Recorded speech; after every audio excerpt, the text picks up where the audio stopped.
Joining me now to make sense of all this, Chris Hahn, radio talk show host and former aide to Senator Chuck Schumer, Matt Schlapp, chairman of the American Conservative Union, and David Bossie, former deputy chairman of the Trump campaign. Gentlemen, thank you for joining us tonight. David, I want to start with you because the Attorney General went out of his way to say he was never influenced by any political consideration, but I think, correct me if I'm wrong, one of the first things he did is made the political consideration to recuse himself on a case that he really didn't need to do it because of political considerations, correct? That's exactly right, Jason. And that bad decision by the Attorney General to recuse himself has borne out this incredible witch hunt that the president has had to live through over this last 18 months. Incredibly unfair to the American people. Look, this investigation has been going on almost 2 years, cost the American taxpayer over $25 million. We were investigating Russian collusion, and now we're down to the National Enquirer. I think this is an unbelievable turn of events. And look, the Attorney General is a good man.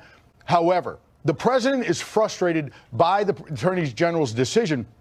And you look at who still works there. Bruce Orr. Bruce Orr is the number 4 person at the Department of Justice, and he was helping his wife do opposition research on President Trump during the 2016 campaign. So that's why this president is frustrated. He feels that, and he sees the double standard between the Department of Justice and the Clintons and his Department of Justice. So, Chris, are you suddenly a fan of Attorney General Sessions? Are you in his corner rooting him on now at this point?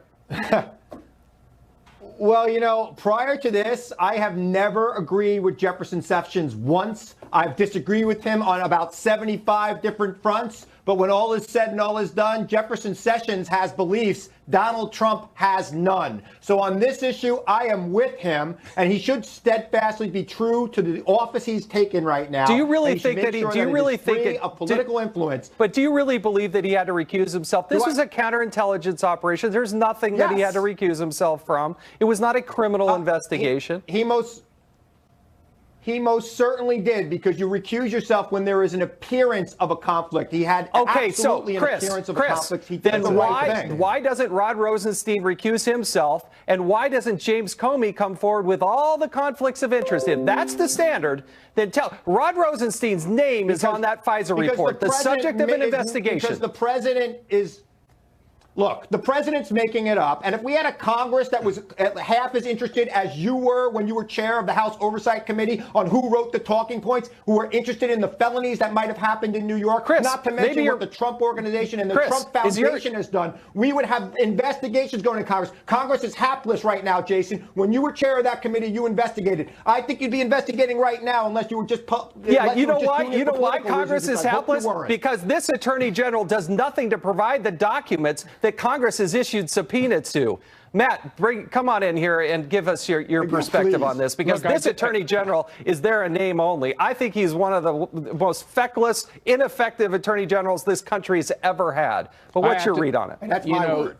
Jason, I understand where you're coming from. I'm a big fan of Jeff Sessions, but I feel like for the last year and a half, it's been one of the most painful things to watch. And the saddest thing at all is, you know, the president has amazing fortitude in pushing through his agenda. But there was 2 decisions that Jeff Sessions made that have really caused all this drama over the course of the last year and a half. One, picking Rod Rosenstein, someone who doesn't believe in the president and doesn't believe in his agenda, as the number 2 man at justice. That is a big mistake. Personnel is policy, and that was a disaster. Number 2, if he was going to recuse himself, not the president. If he was going to recuse, no, he's there for all of us. If he was going to recuse himself from this investigation, then turning it over to someone like Rod Rosenstein, you would have immediately known that was going to be a mistake, because Rod Rosenstein, by his own voice, says, look, I'm not really very partisan. I just want to kind of help you run the agency. So those 2 decisions are why Jeff Sessions in the position he's in. And Jason, it's not fixable. There's nothing that can be done to fix the situation. We need someone running DOJ who can handle this situation and also have the confidence of the president. David, 2 quick questions. Do you believe that Rod Rosenstein needs to recuse himself because his name is on that FISA document, which is the subject of the investigation? And number 2, do you believe that there should be a second special counsel? I believe there needs to be another investigation into what happened within the Department of Justice and the FBI. Peter Strzok, Lisa Page, all of what happened under James Comey's watch. How this investigation was dealt with differently than Hillary Clinton's investigation, the double standard and the political nature within the FBI. You could say that all you want, Chris, but those are the facts, and that's what the American people believe. Come on, they David. believe that the mainstream media the mainstream media is biased against this president because they are. Just yesterday, 225 times they're not. MSNBC and CNN talk about impeachment. It is outrageous. It is outrageous on its face where we have gone as a country. Obstruction of justice and committing felonies are things that the Congress should be looking into right now. Yeah, there's no facts to even know. What is it? Do you think that? What do you think? There's no facts except for somebody swearing to it in court. No. Gentlemen, time out. One at a time. Chris, what is it? I assume you're on the bandwagon that says we should impeach Donald Trump? Yes? No? No. No. Okay. I believe in justice. All right. So you don't think truth? Hold on a minute. I believe in getting to the. Believe in getting to the truth. And if we get to a truth that says the president committed a felony, then we can talk about impeachment. Until that time, we can't. I also say this, Jason. You can't just have a partisan impeachment. It has to be a bipartisan thing. Republicans and Democrats have to agree that the president needs to be removed. Jason, if I could, you get to that point, it's Matt's turn. If I could get in, I want to remind everybody.